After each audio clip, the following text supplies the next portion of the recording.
This is our real number system, and I just want to go over this really quick because you've probably seen this in your book and things. I want to kind of explain it to you. We're going to start off with kind of this innermost rectangle here, which is the natural numbers. This is how you first started to learn to count things. Like when you were a little kid, you had probably blocks to play with. You counted those blocks 1, 2, 3, and so on. All right, and they're kind of like the positive whole numbers. Now I have to be a little bit careful when I say the whole numbers there, because whole's our next one. That also includes 0.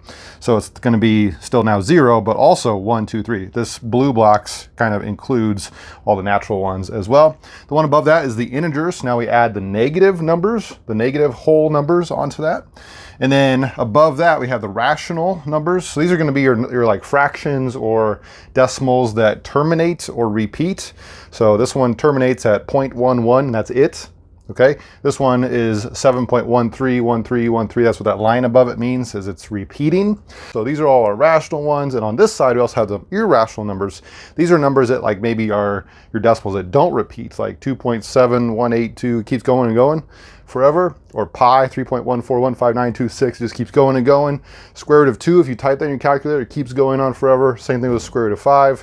E is also another number that we use quite a bit. So this is the real number system.